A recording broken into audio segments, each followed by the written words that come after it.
Good morning, good afternoon, good evening, depending on where you are in the world. Welcome to the webinar, Learning Amid Crisis, Advancing Literacy in Conflict and Post-Conflict Context. A very relevant topic for the world and for our Gal community, considering the current context. So thank you so much for joining us today and for being on time for this important webinar. My name is Sara Costa from the Quality Learning Ecosystems teams here at the UNESCO Institute of Lifelong Learning, and I am very pleased to start this webinar. We are here today because we share a common commitment to ensure that literacy remains a foundational component of the right to education and human development. Particularly in conflict contexts, literacy serves as a vital anchor for recovery and reconstruction. Today, we have a very rich agenda, which includes speakers and perspectives that represent different experiences and lessons learned coming from South Sudan, from Iraq, from Afghanistan, and from the Arab region. Our speakers today will share different experiences and perspectives about how literacy provision can serve as a bridge between immediate recovery and peaceful social development. But before we dive into this important topic, I would like to give you some housekeeping information. As you can now also see on the screen, you must have noticed that the webinar is being recorded and that we have simultaneous interpretation available in English, French, and Spanish. So please feel free to click on the globe at the bottom of your Zoom screen to select the language of your preference. We encourage you to engage with the speakers using the Q&A box, which you can also find in the bottom part of your Zoom screen. Please share your questions and thoughts there. And if you have any specific questions directed towards one speaker, please indicate that so the speaker can know and answer to your question. Also, keep an eye on the chat. While the speakers are presenting, we will be sharing important links and resources in all the languages of this webinar. So, with no further housekeeping information, it is my pleasure to invite Ms. Rahat Sholdashelieva, team leader of the Quality Ecosystems program at the UNESCO Institute of Lifelong Learning, to give the opening remarks. Rahat, please, the floor is yours.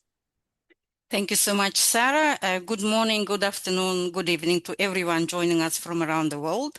On behalf of the GAL Secretariat, I am pleased to welcome you to the webinar today, Learning Amid Crisis, Advancing Literacy in Conflict and Post-Conflict Contexts. Today, we invite you to reflect on a profound note. Literacy and conflict are deeply intertwined, and our shared commitment to literacy must remain as an unshakable pillar to the right of education. We often talk about literacy as a tool for economic resilience and civic participation, but in a crisis, its objective expands and changes. In conflict contexts, literacy is not just an educational goal. It's a psychological anchor, a mechanism for ensuring physical safety and security, and a critical component of community recovery. A recent report by Education Cannot Wait estimates that a staggering 258 million school-age children and adolescents have had their education disrupted by crisis worldwide. In the world's 20 most severe crisis contexts, 74 million are entirely out of school. These numbers we are seeing are not just statistics, they are a global wake-up call. Behind every single one of those numbers is a child. Alongside every child are parents, siblings, adults, and youth, and entire communities whose futures are being put on hold and their communities are shrunk, opportunities are shrunk and disrupted. This reality strikes at the very heart of our Global Alliance for Literacy community. Conflict and fragility are the greatest barrier to literacy in the Alliance's member countries. Countries facing these crises are disproportionately represented among those with the lowest adult literacy rates in the world, including GAL member countries like Afghanistan, Burkina Faso, the Central African Republic, Chad, Haiti, Mali, and South Sudan. We all know that when a crisis hits, the immediate instinct is survival and security. But survival is just the first step. The ultimate goal is sustainable peace, development, and equitable, inclusive human flourishing. In this context, literacy becomes a bridge, as Sarah has mentioned, between immediate crisis response and the long-term social recovery. As recognized by UNESCO's recommendation on adult learning and education, literacy allows adults to reclaim their economic, political, and social rights. When we look at historical evidence, places like Guinea, Sierra Leone, South Sudan, a clear pattern emerges. Transformative literacy is not a byproduct of peace building. It's a central driver of it.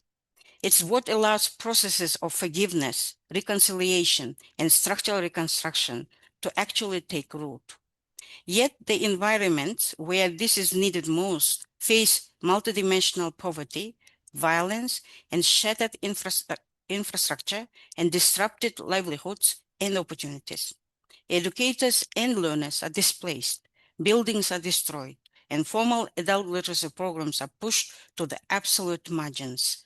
And in some cases, they are not offered at all. Because the context is fragile, our literacy provision and delivery models must be agile. To truly foster resilience, the provision of literacy in crisis context must adapt in three distinctive ways. First, community-based participatory. Second, trauma-informed. Third, peace-oriented. And all of these will be embedded in the next presentations of our speakers today. Across conflict-affected landscapes, from Iraq and Afghanistan to South Sudan, youth and adult literacy is an urgent necessity.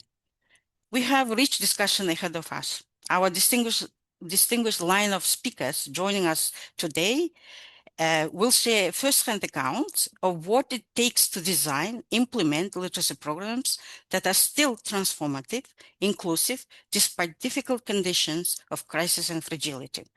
Their insight will help us understand how not only keep learning alive, but how to use it to rebuild trust, improve livelihoods, and sustain long-term recovery.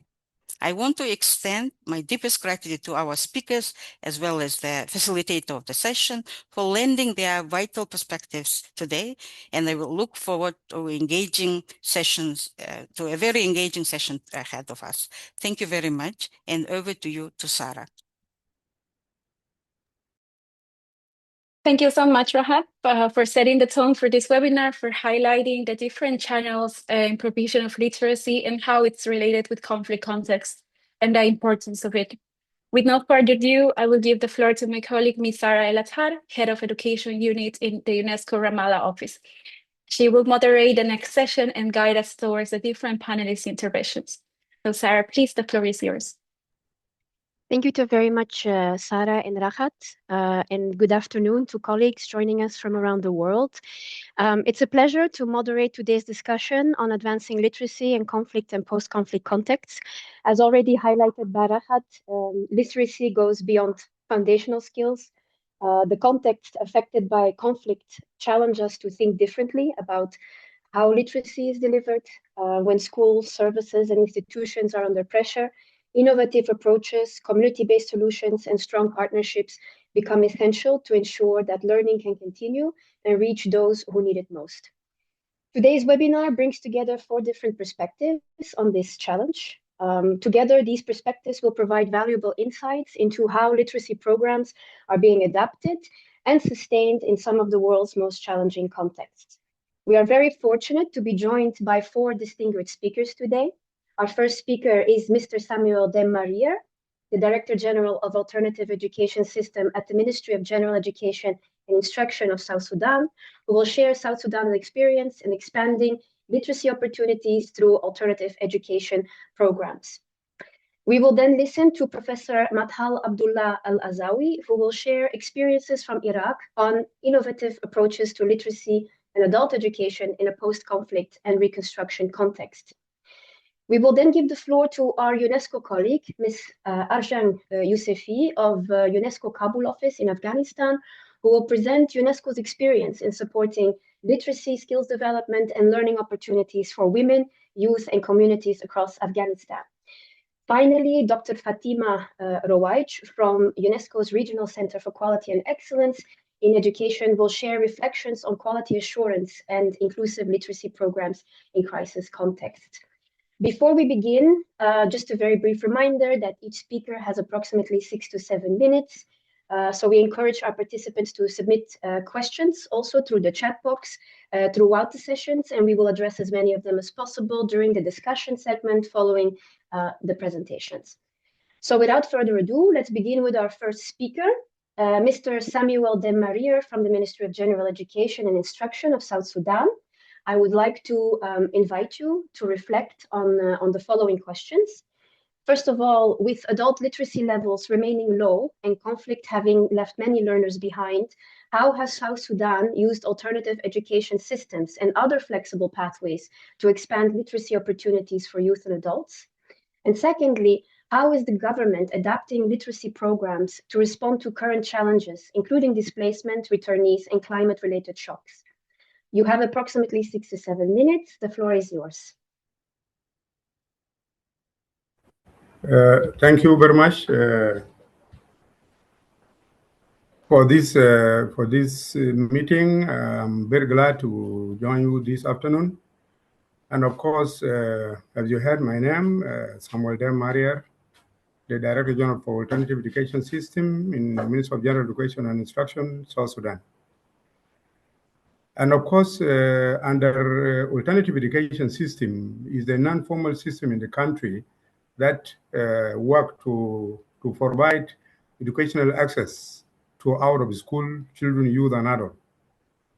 And by so doing, we have a couple of programs or interventions that we use to implement so that we reduce the literacy rate in the country. Of course, conditionally, our literacy rate remains to be 36%, which is very worse and very bad among female in the country. That's what gave a challenge now to a country to try how to embark in reducing this literacy rate. In the slide, can you move? Yes. Now the alternative education system is mandated to provide equitable and self access to quality and inclusive education for all. Move.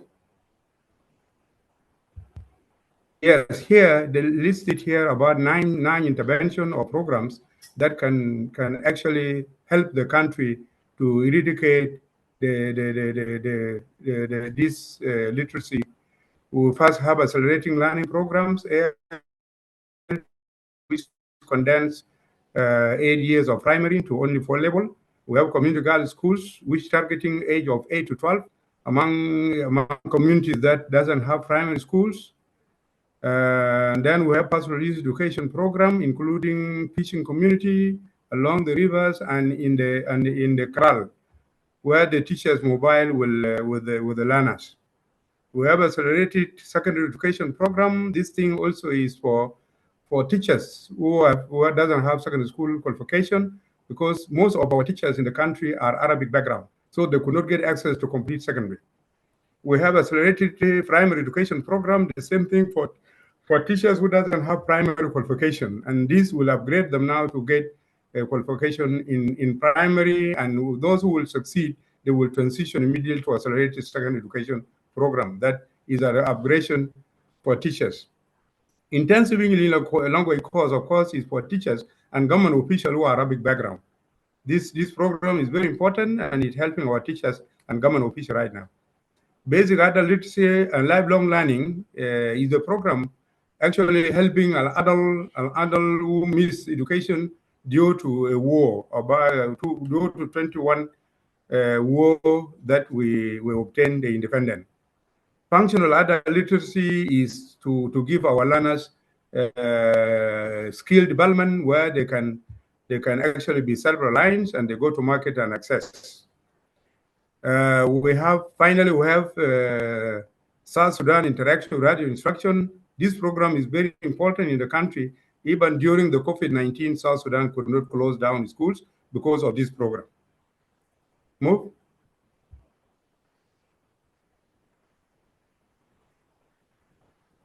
The core promise you the core premise used and adult literacy is not merely an educational metric or secondary development goal. It is a fundamental human right and the primary basic for civil recovered and digital in fertilized context. The fees dividend in South Sudan literacy is a direct enabler of socio-economic and active citizenship. Countering to the mechanic of war, illiteracy level in individual high vulnerable to multiplication, realization, and the spread of weaponized mainstreaming move. By providing basic literacy, we empower citizens with the critical thinking skills needed to dissect and dismantle hard speech. First community dialogues and actually participate in local peace building and post conflict reconstruction. Sorry, go ahead. Condensing the formal curriculum into accelerated programs, enabling young adults and young mothers to attain basic literacy skill quickly. Utilizing radio broadcast and free recorded literacy lessons, recorded recently lesson on the MP3 players to reach teachers in conflict affected areas, empowering community by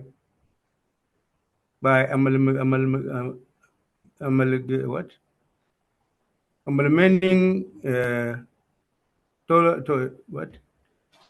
tailored education program for conflict affected population through educational practice, education in emergency.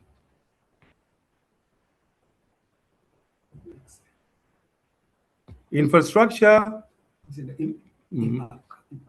Now we will look at the impact of the conflict in implementing literacy program in South Sudan. Infrastructure.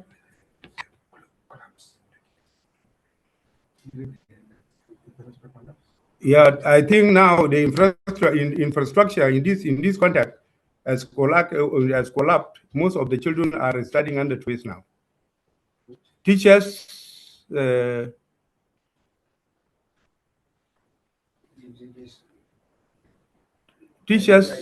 Qualification and disruption has deflated and is disrupted livelihood from more than 200 essential teachers and facilitators whose salaries and support system were inhibited by the World Bank. ALP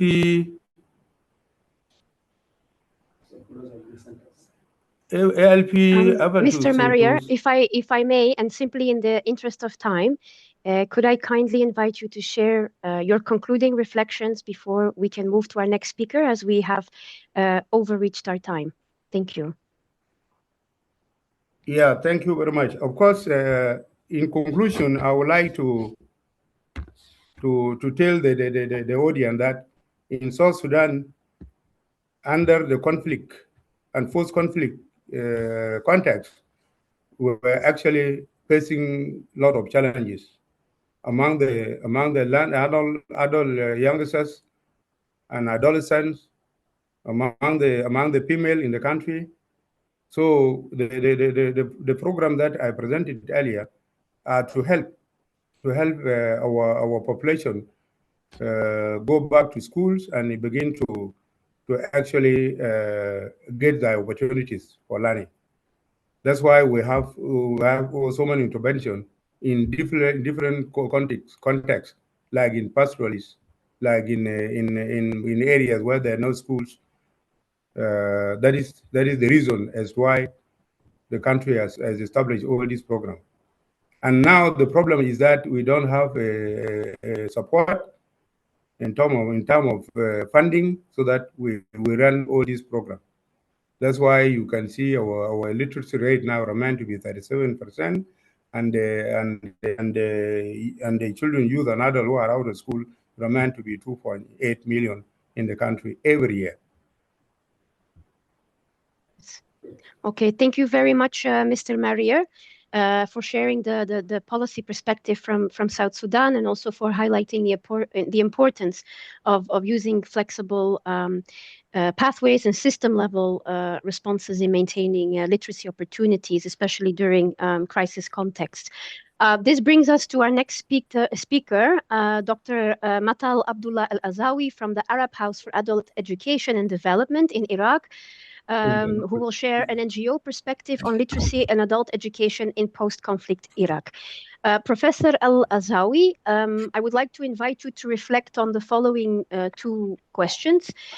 First, how are innovative approaches such as community-based facilitators, flexible learning arrangements, and digital tools helping to expand access to literacy programs in post-conflict Iraq? And what impact are you seeing on learner participation and learning outcomes? Secondly, how are trauma-informed and psychologically sensitive approaches being integrated into literacy programs? And what challenges do educators face in balancing learner support with the practical realities of program delivery? The floor is yours. Thank you. شكرا جزيلا. السلام عليكم ورحمة الله وبركاته. دكتورة مثال عبد الله العزاوي من العراق. My name is Dr. Mathal Al-Azawi. I'd like to talk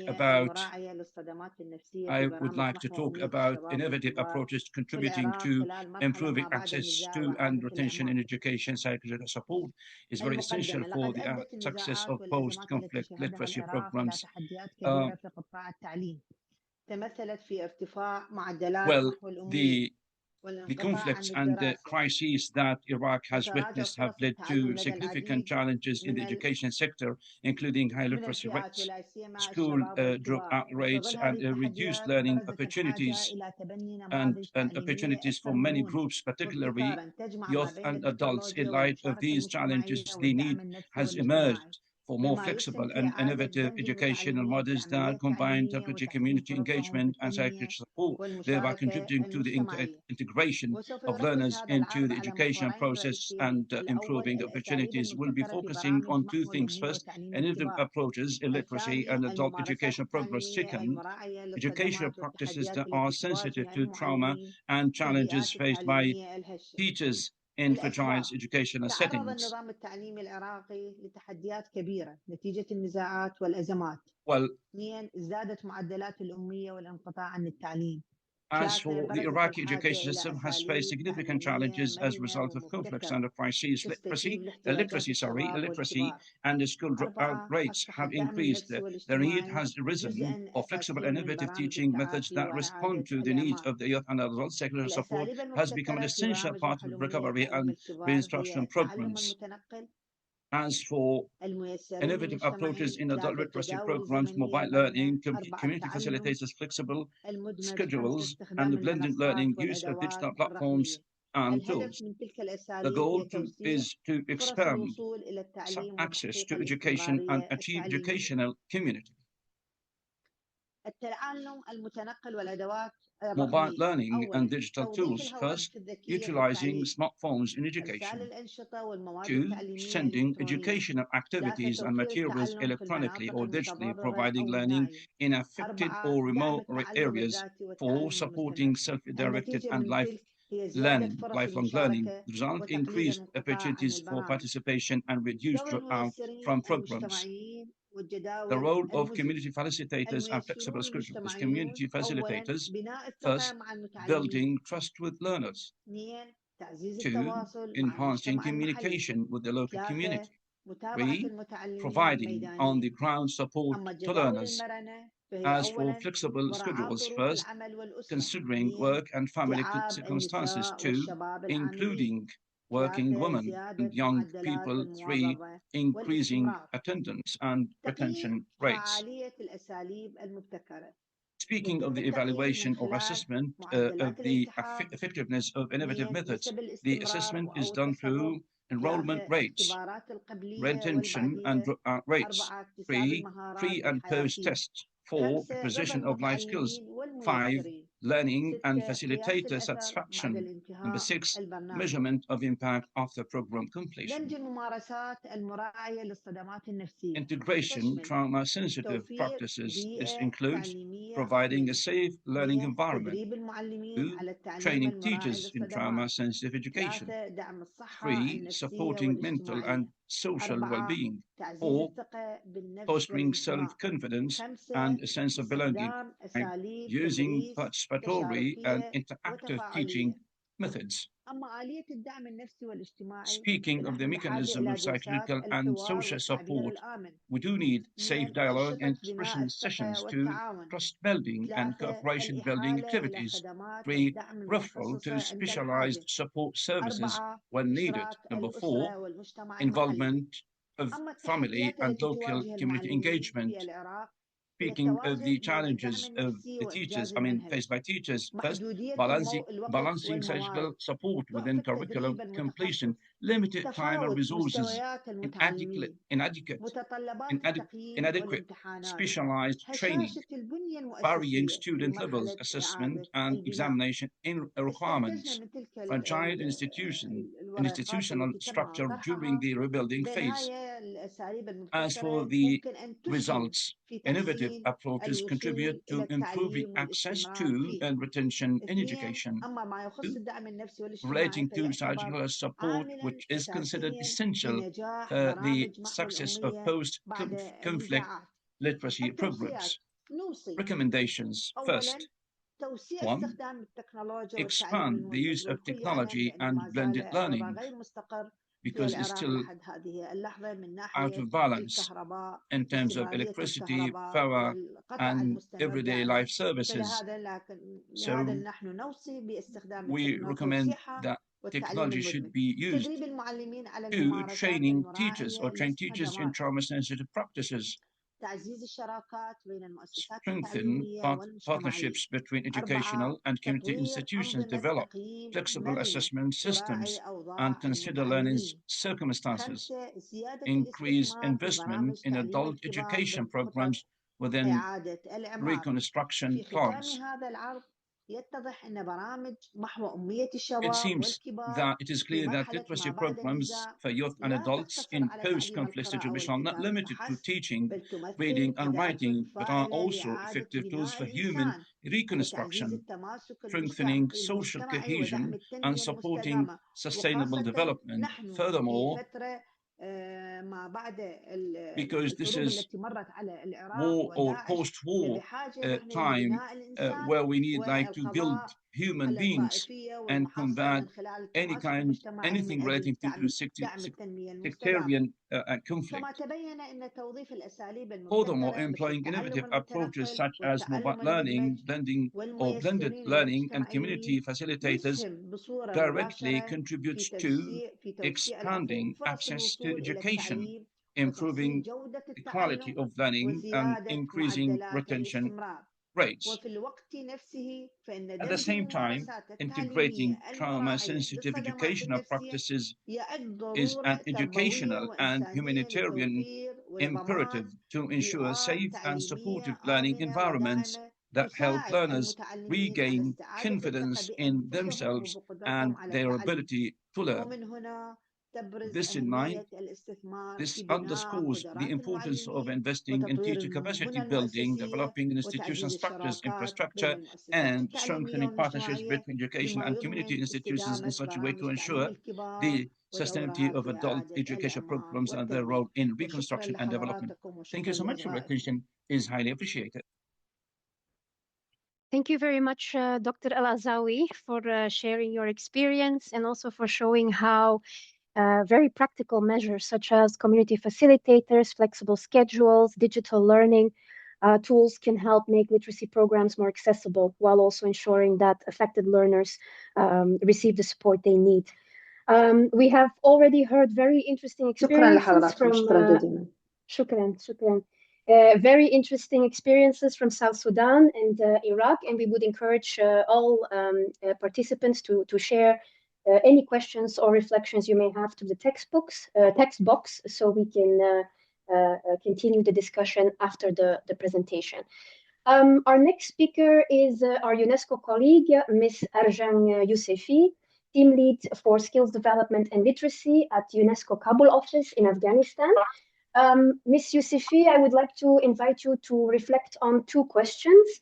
How can literacy programs contribute to the empowerment, resilience, and socioeconomic participation of women in Afghanistan, particularly in the context of ongoing fragility and limited educational opportunities in the country?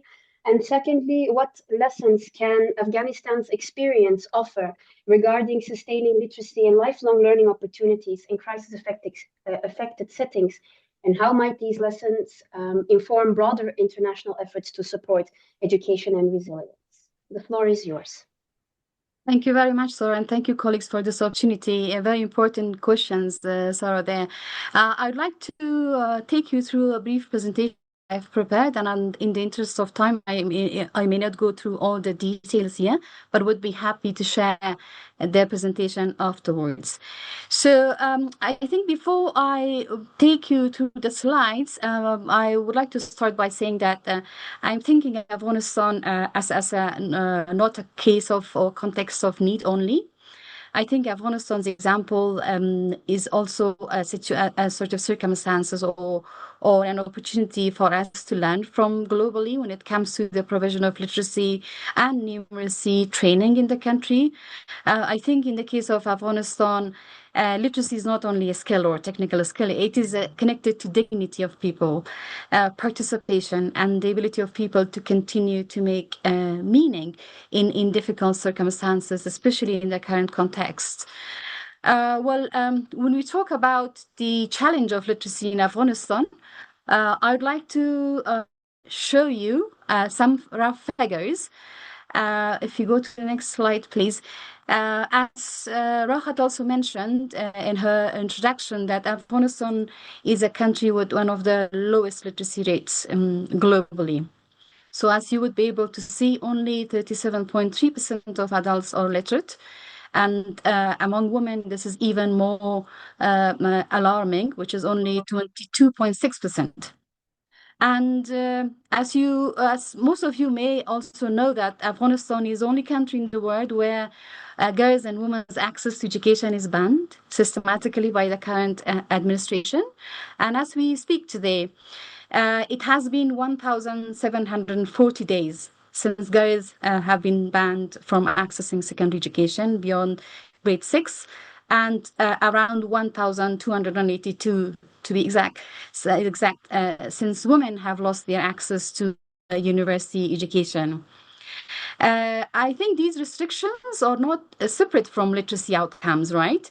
They shape the future of literacy profile of the country and make community-based pathways, I think, in a way more urgent than before. I think we all know that illiteracy globally is an urgent matter to be addressed, but I think when it comes to prioritization, Afghanistan might be at the top of the priorities globally and regionally, of course.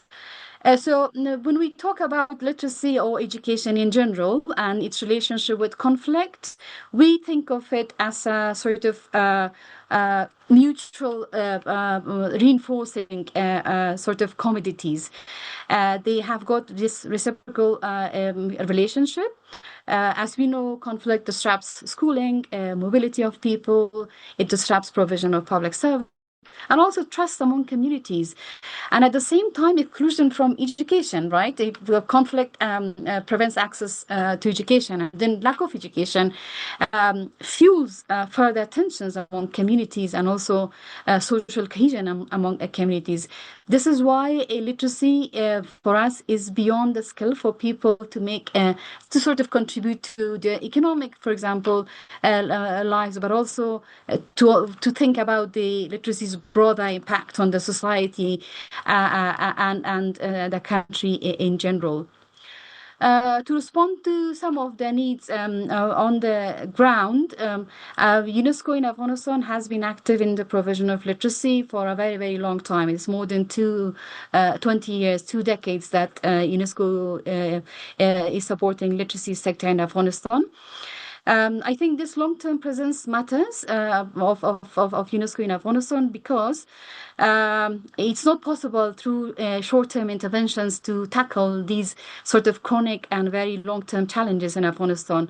It requires continuity and sustained support to the education sector in Afghanistan through different pathways. I mean, tapping into the potential of the communities, providing capacity development to facilitators who have got very limited qualifications across villages in Afghanistan, providing content and text, books and materials, and also distribute them to the different communities. And at the same time, in parallel to the grassroots level support, we also need to think about building partnerships, continuous advocacy in relation to the sort of relief of the ban on education.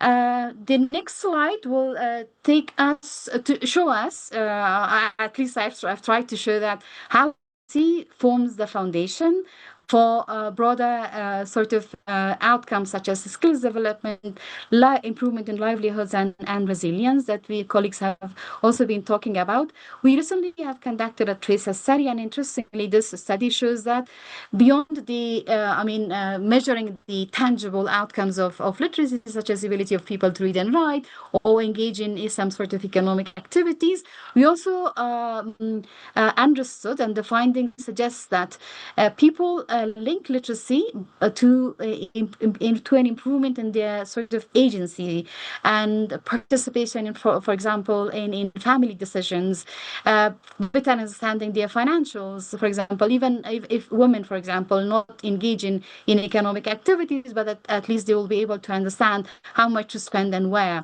and prioritize their household needs.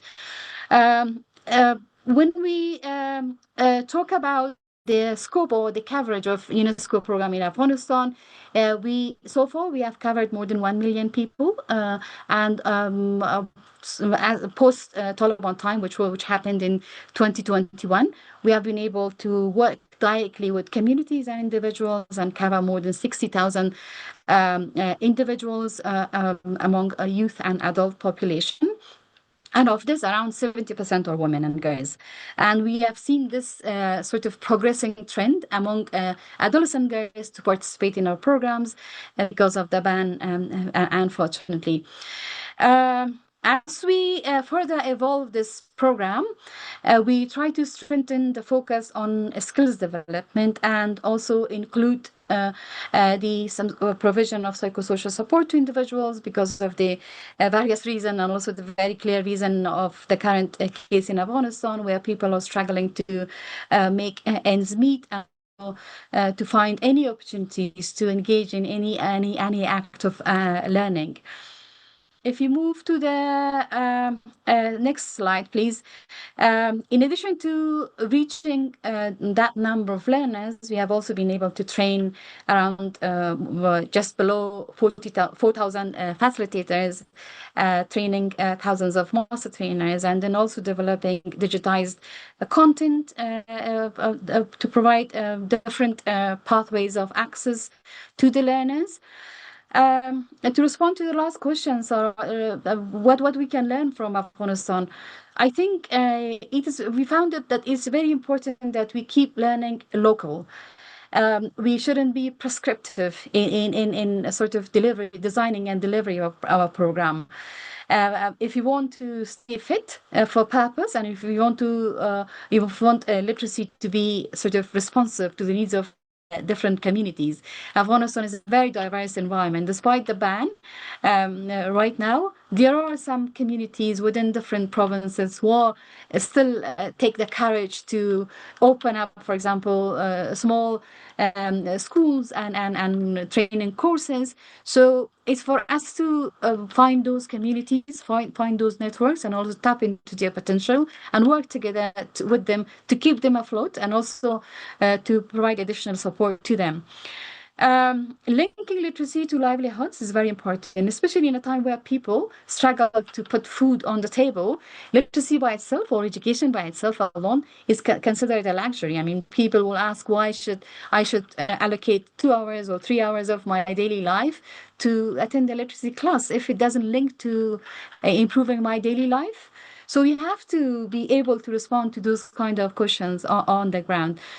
I think while we try to address these urgent or emerging needs across societies like Afghanistan, we also need to keep in mind the broader system building or system strengthening stream of our work as well, because emergencies come and they go, obviously, and hopefully, but it's for us to sustain that kind of upstream thinking at the same time, and try to shape systems and directions alongside project delivery on the ground. As I close my presentation, I would like the participants of today's event to think about this particular question, which says what changes when we see literacy not only as something institutions deliver or we deliver, but also as something that people continue to create and recreate.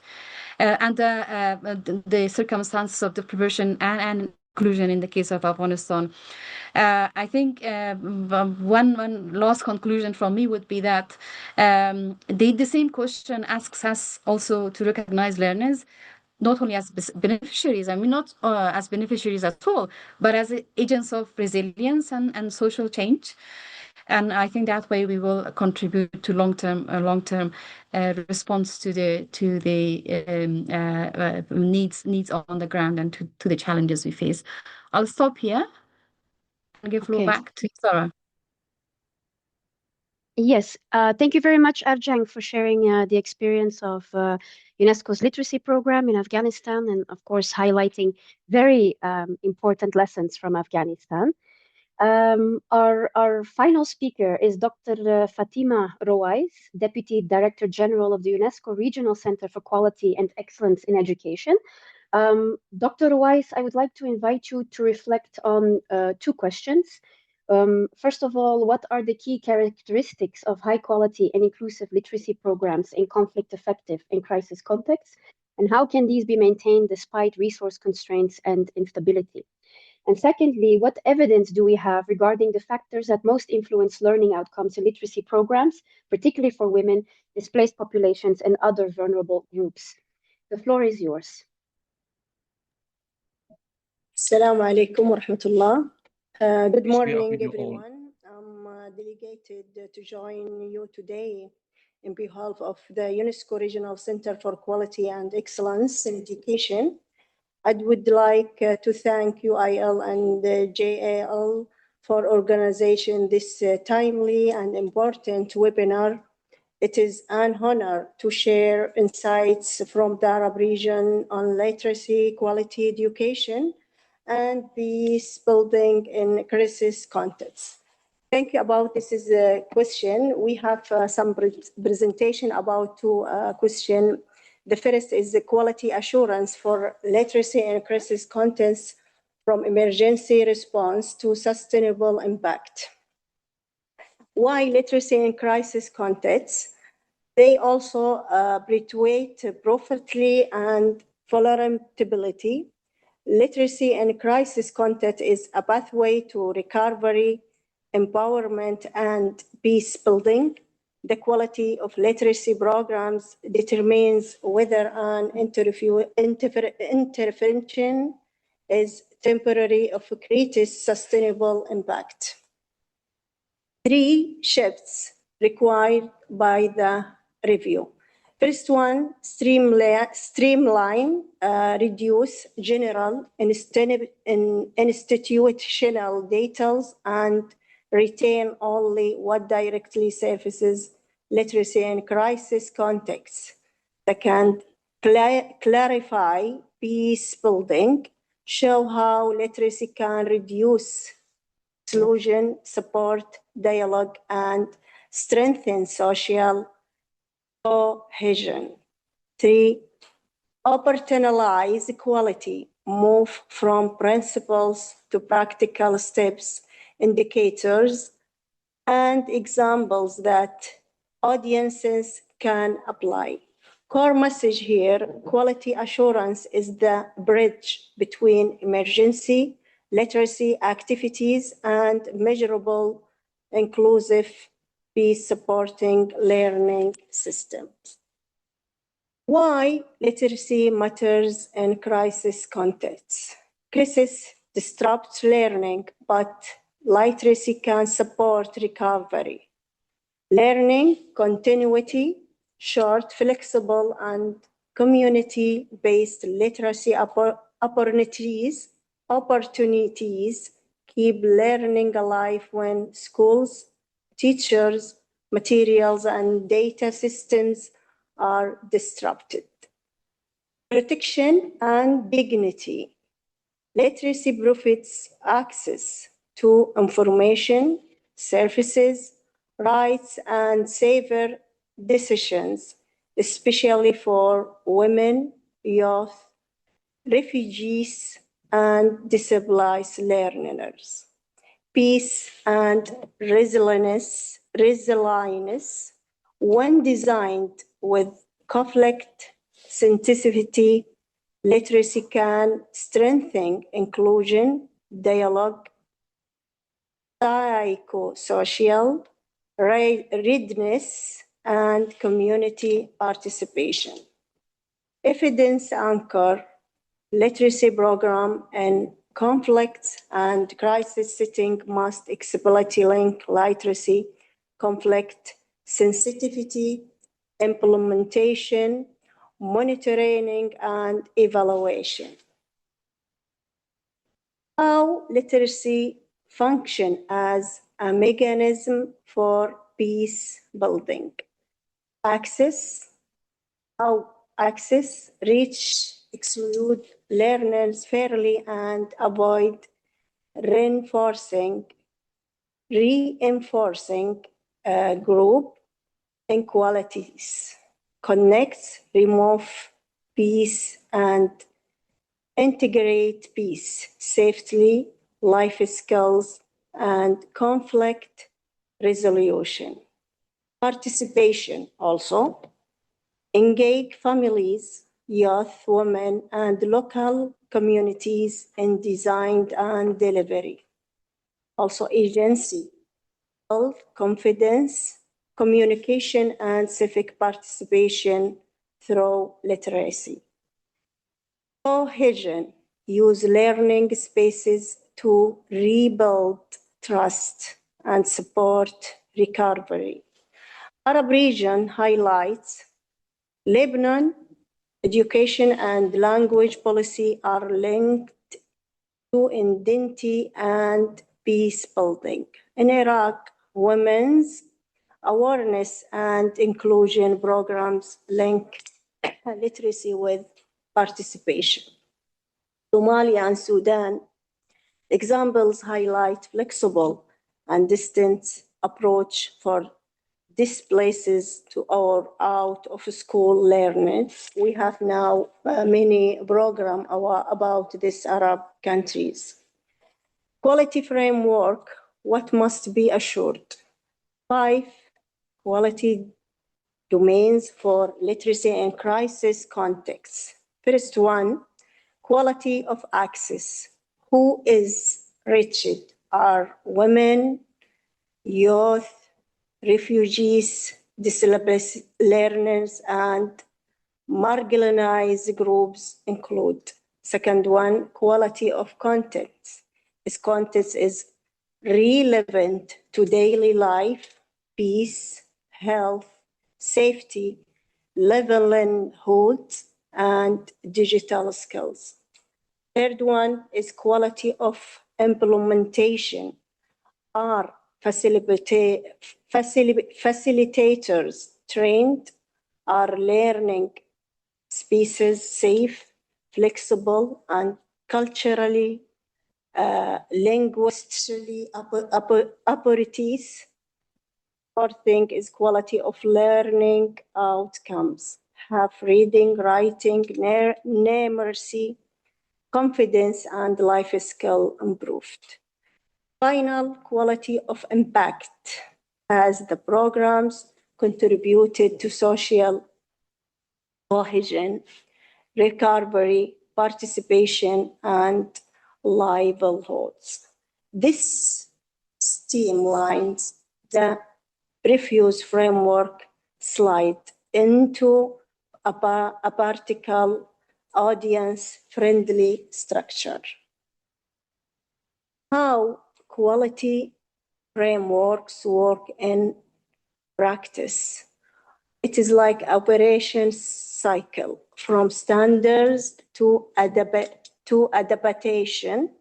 First one, assess context, because the system quality assurance mean framework plus data plus feedback. First thing, assess context mean use data and community feedback to improve delivery and sustain impact. Second step, set standards, define minimum quality experience for access, content, facilitators, and safety. Third thing is design delivery, choose short, mobile, community-based, blended, or digital pathways as operatives. Fourth thing, measure learning. Use baseline, formative check, and simple literacy assessment, not self-report only. Final or 5-step, adapt and scale. Map learners, languages, risks, access barriers, and exciting research services. Evident anchor, flexible implementation, context sensitivity, clear learning indicators, and evaluation are essential in unstable setting. This is from a main project in UNESCO RCQE. It's just for countries' crisis. Correct example, applying how this frame works. There is many scenarios. The first, maybe some scenario, literacy support for displaced youth and women.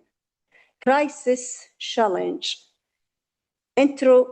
interpreted schooling, mobility, psychosocial stress, language diversity, limited materials, and pressure to earn income. Quality response, community-based group, short initiatives, models, trained local facilitators, safe spaces, locally relevant texts, peace, health, and livelihood content.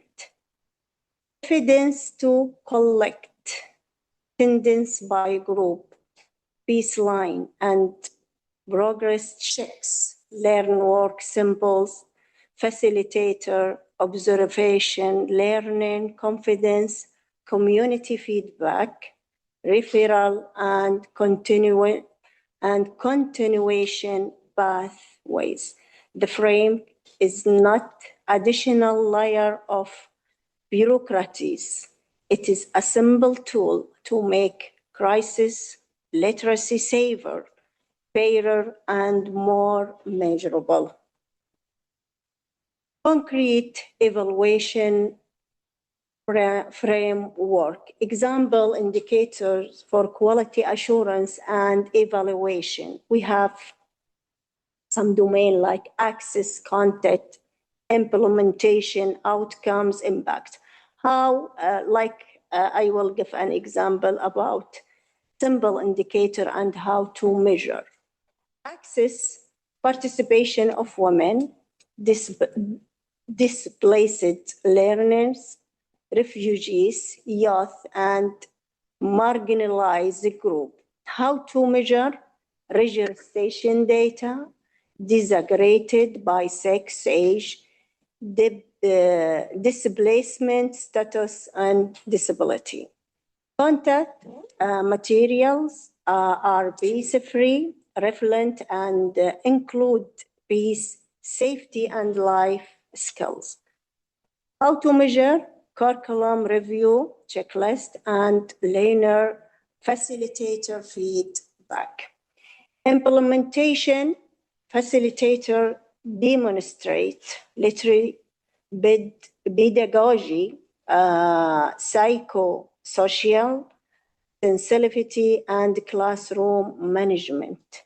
How to measure observation rubrics and coaching records. Outcomes, improvement in reading, writing, and function literacy tasks. How to measure baseline, endline checks, and learn portfolio.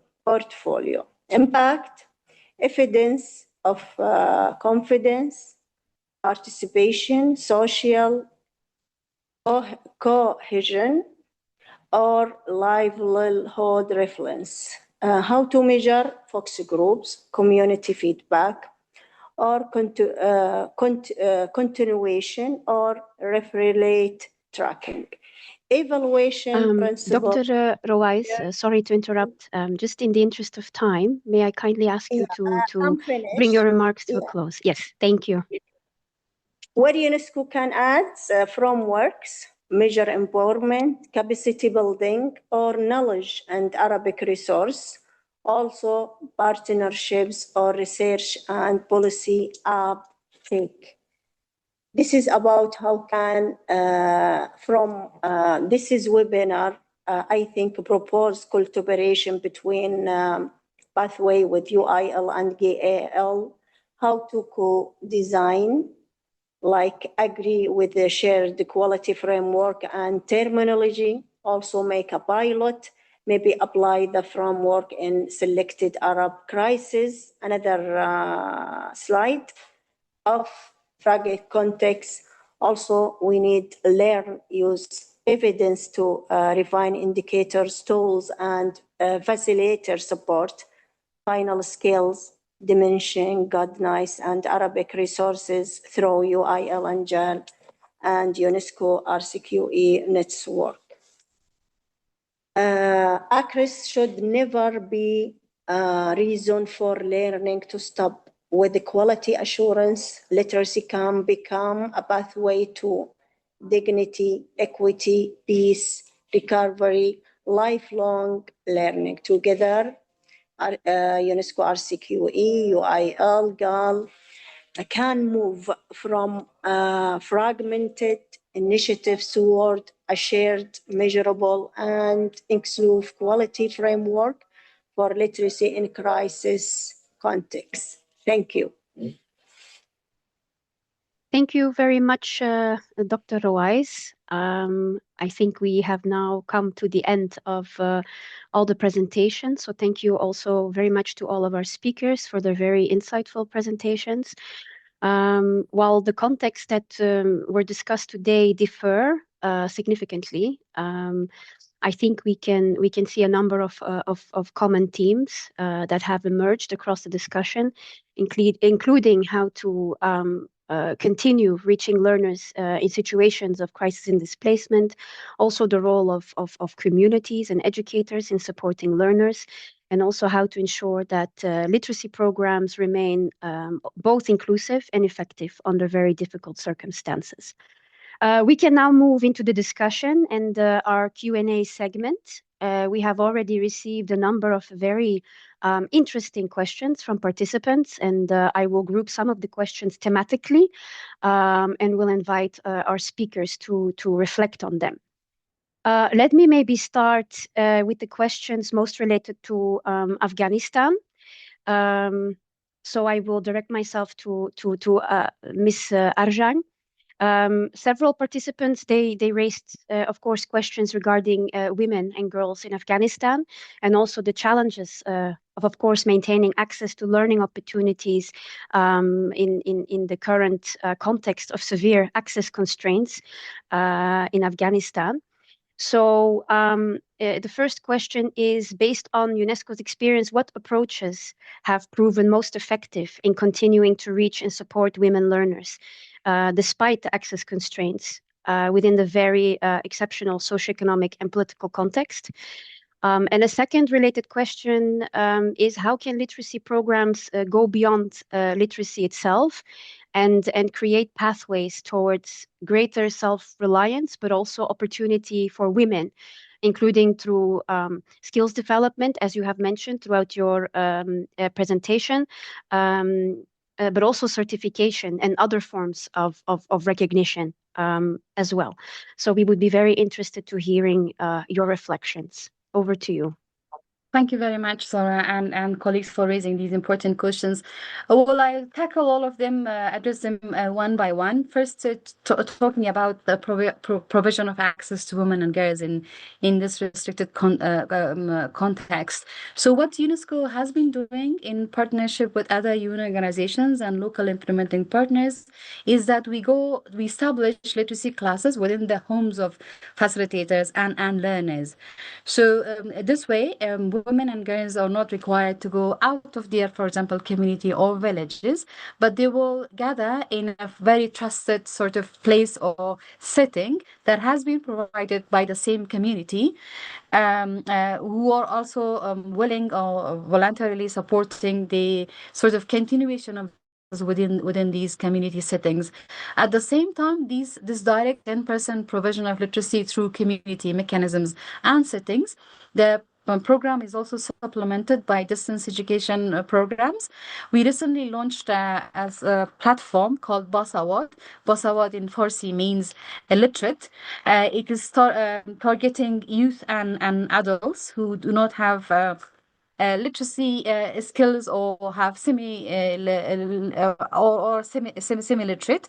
So the idea for this platform is to also be made available to those, for example, who cannot attend our in-person literacy classes, for them to access this platform at their own pace and time and wherever they are. And at the same time, we are supporting different community-based organizations who have volunteered to establish classes. So with provision of, for example, training of their master trainers or training of their facilitators, we are providing this input for them to also be running their classes and training courses.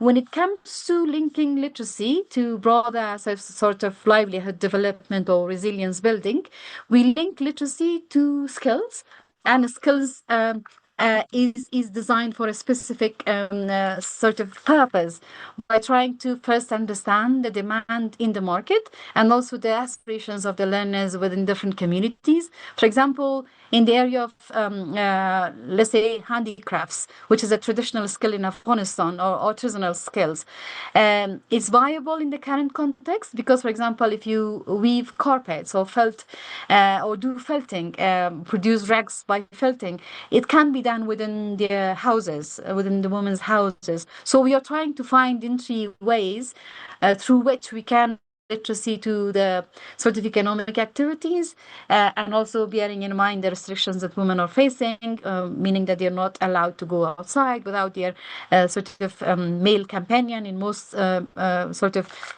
provinces. So we have to be really, really creative, almost on daily basis, to be able to find ways to deliver, to continue and deliver. And the last question was about restrictions, I assume, right? If you kindly repeat, Sarah.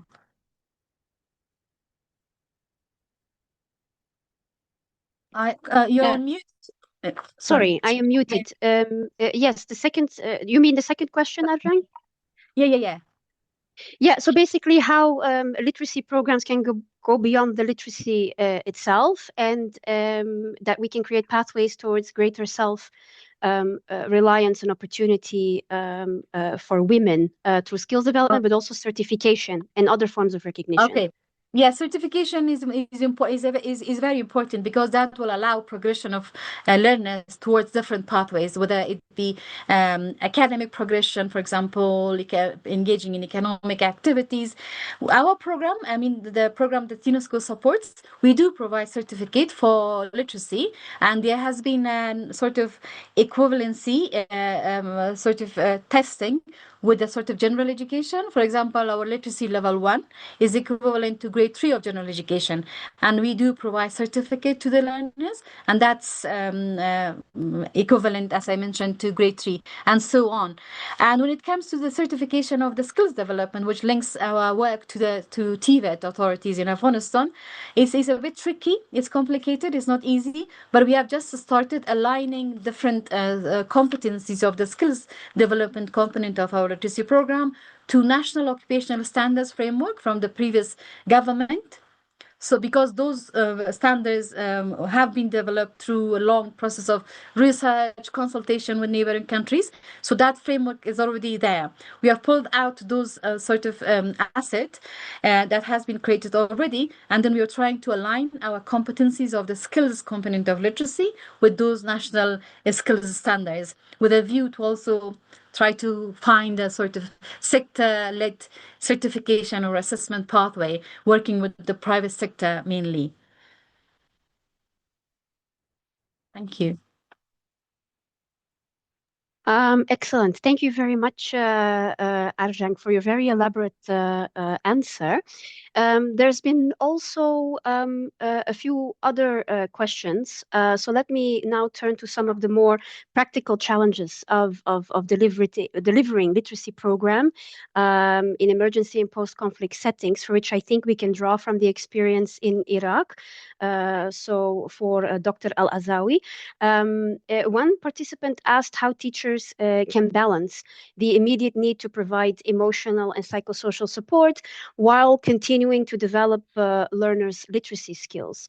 This is also linked to a question we received on the impact also of mobile learning in Iraq and the safeguards in place to support and protect learners. And then also if you could elaborate a little bit more also on the role that parents and community leaders can play in supporting learning in context where literacy levels may be quite limited. Dr. Al-Azawi, I give the floor to you.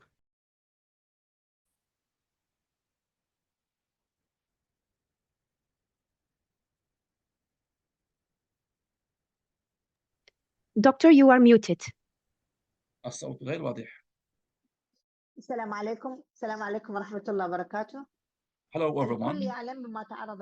All is aware of what Iraq has been facing in terms of crises, wars, traumas, particularly in areas that has been largely damaged. So we have a lot of dropout after schools in schools, and the change of mindset and like killing. I mean, they left the schools out of different reasons when they were a little young. I mean, students. So there was a big campaign by the government to provide all the mental, psychological support, emotional support, how to bring such students back to their classrooms. So it was a big campaign conducted by the government to bring back the students.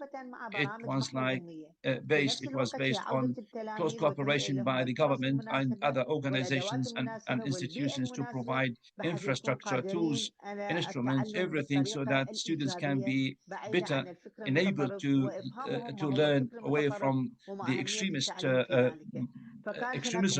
So big contributions came into play by the government and the global and local organizations by supporting emotional and psychological and mental support by games, activities, festivals, celebrations, and also by camps and the community integration across all the cities of Iraq. So this was a program conducted by the Iraqi universities as well, relating to enhancing life skills. Among other programs in Iraq is enhancing lifelong skills, particularly for women.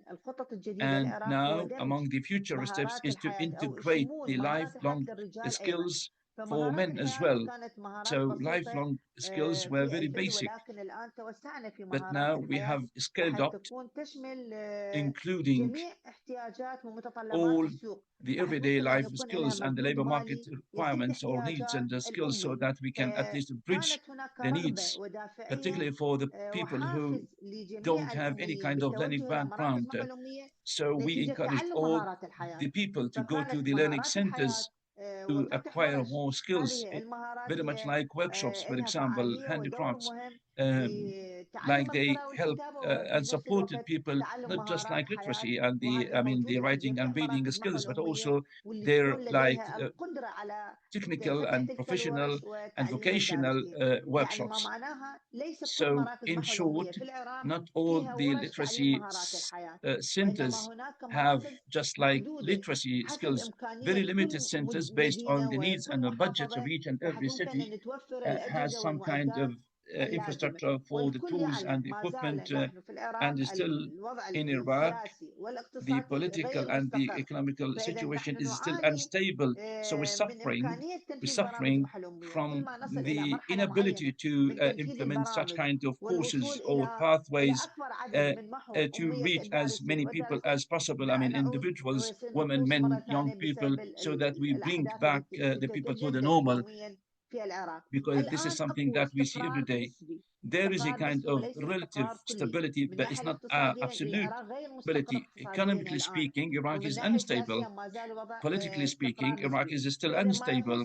So relating to the mobile learning, it needs more support, not just by the government. Also, we need like more support coming from the global organizations, learning first and then for the livelihoods, and so that we can link the learning skills with the livelihoods skills.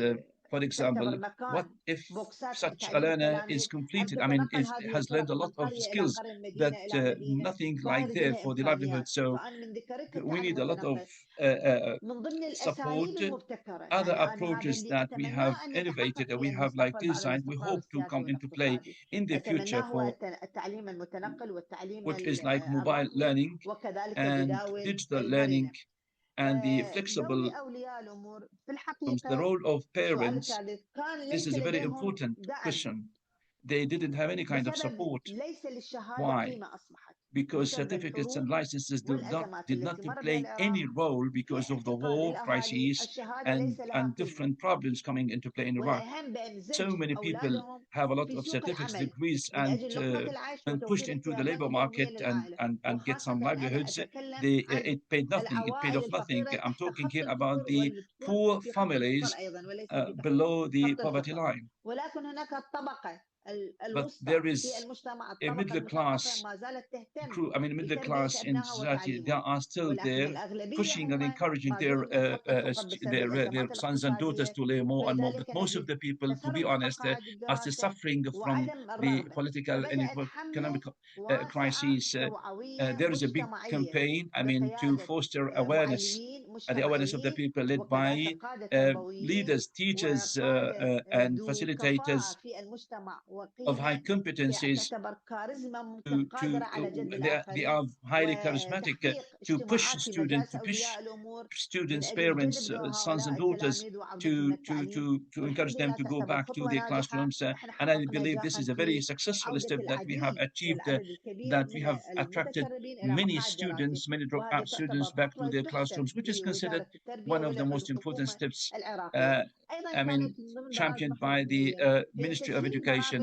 It is at the end of the day to facilitate learning programs and activities so that students, when completed, can have like basic degrees, licenses, or whatever.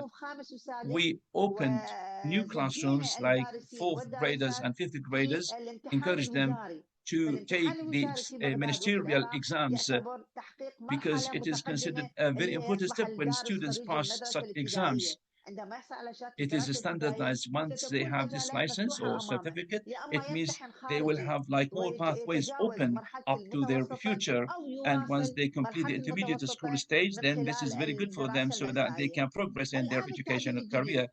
Now, the new program, the new law is still a continuation of learning, lifelong learning, to the post-intermediate school stage, so that once granted such a certificate, then they will find new pathways for the secondary and post-secondary school stage.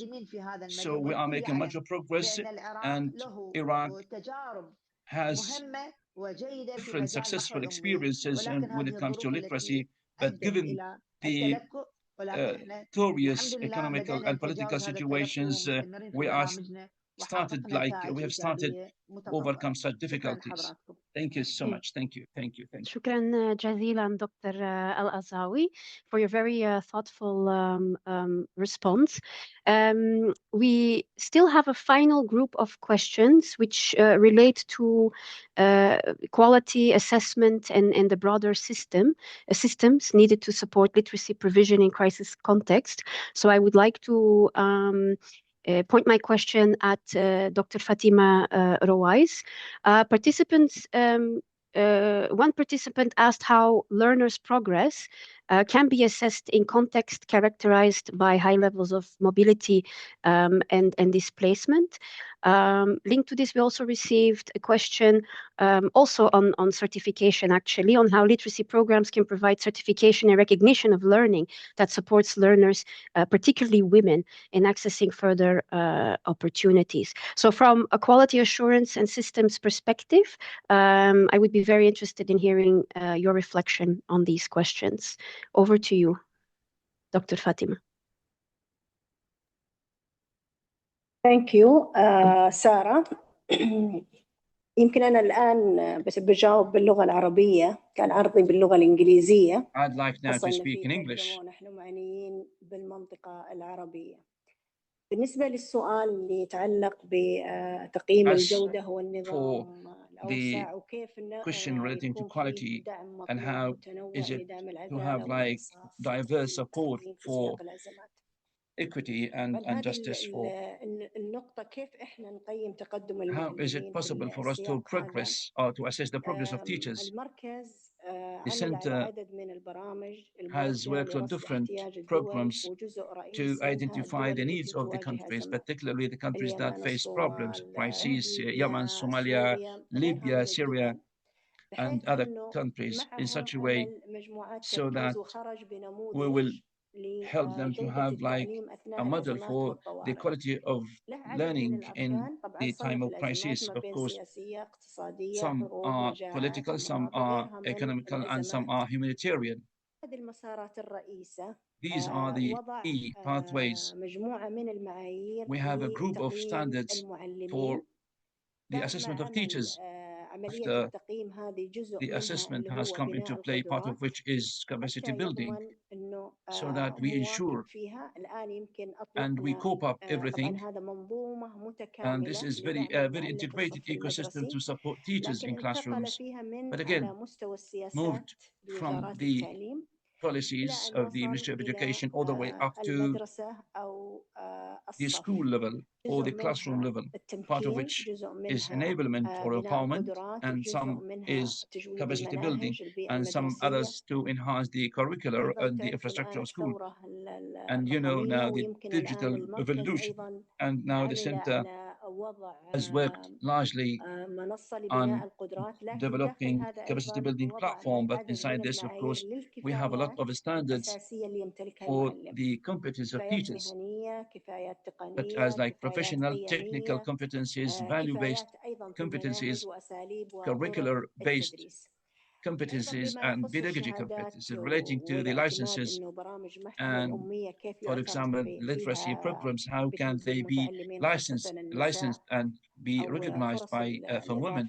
And the additional opportunities. There is a decision or a key recommendation by UNESCO 2023, and part of which is also a decision to recognize the qualifications. I think the center now is working on a different key initiative known as learning regions to ensure the learners, regardless of their age groups or location, geographical location, and it is still there, a pilot. We have different partners how to ensure that once examined or tested, the center is working to build, is working on a building an ecosystem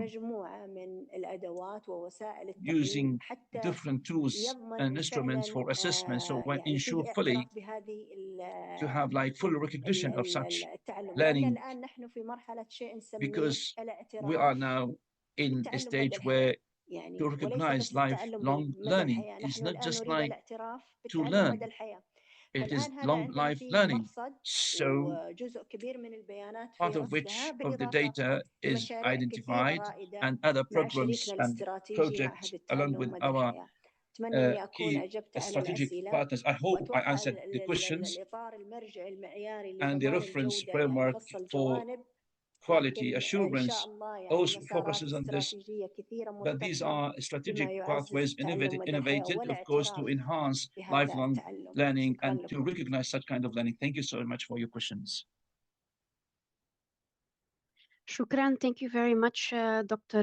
Rawais, for your very thoughtful response. I believe, in the interest of time, that we reached the end of our Q&A part of the webinar. So I would like to thank you once again to all our speakers and also participants for the very rich discussion that we had.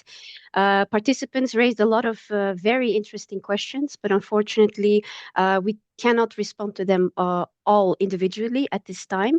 With that, I'm very pleased to hand the floor back to our colleagues at UIL for the closing remarks. So I give the floor now to our colleague Rakat. Over to you. Thank you so much to Sarah and the speakers of the very interesting session. First of all, for sharing their diverse perspectives and valuable experiences, starting from South Sudan, Iraq, Afghanistan, and as well as some of the thinking pieces and ideas for quality assurance from RCQE colleagues back in the region of Arab states. States. I'd like to thank all the participants for your active engagement and contributions throughout the session. Particularly, I was very pleased to see a lot of questions, as Sarah has highlighted, and very interesting, very pertinent questions that we need to engage in the when we are talking, speaking, and working in the area of literacy in the crisis-affected and conflict context. Today's discussion has clearly demonstrated that literacy in conflict and crisis-affected context is far more than a technical educational intervention or a universal cognitive skill development.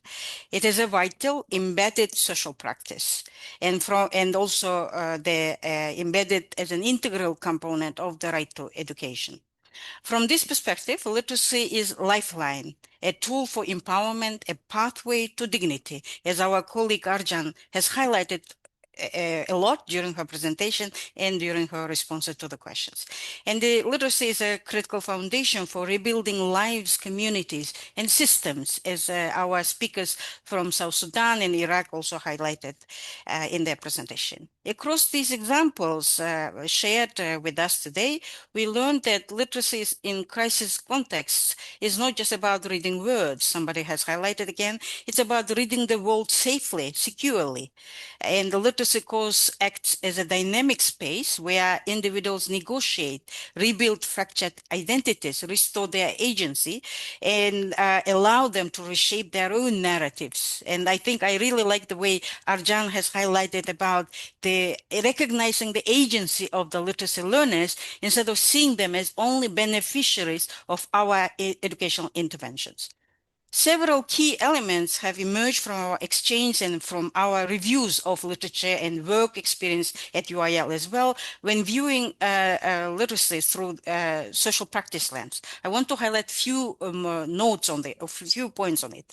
First, because literacy practices are tied to specific contexts, we see critical importance of flexibility and innovation in delivery and the support provided to the literacy learners and communities where these programs are implemented.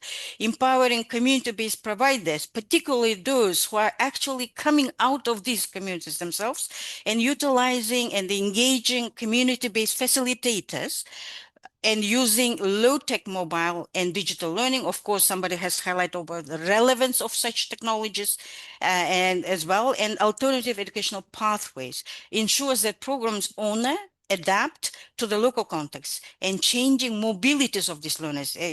We have to remember that in the conflict context, learners, educators, everyone is mobile, yeah? And reach them where they are, especially those displaced and excluded from the formal educational interventions. Second, we must embed trauma-informed culturally sensitive approach. And I think we heard quite a bit of some examples how it is done in Iraq and Afghanistan as well. Of course, this component of trauma-informed literacy provision and instruction and learning, I think we need to unpack that even further. What happens in actual settings of literacy?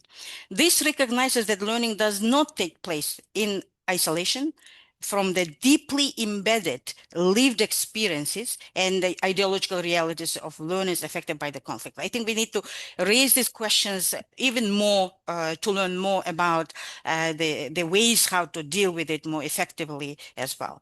Furthermore, we have been reminded of the critical importance of women literacy and empowerment, particularly in Afghanistan, as a lot of questions were related to that.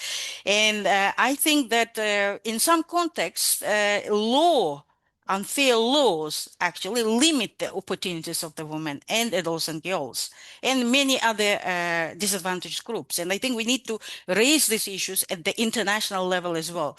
But at the same time, as Arjan highlighted, we have to come up with creative ways how to reach until the situation change, or while simultaneously we are lobbying and advocating for women's rights to education, their opportunities as well at the international, regional, and national levels. I would like to also highlight, viewed as a social practice, literacy classroom is never neutral. I think this is what we have to actually raise this. Yeah?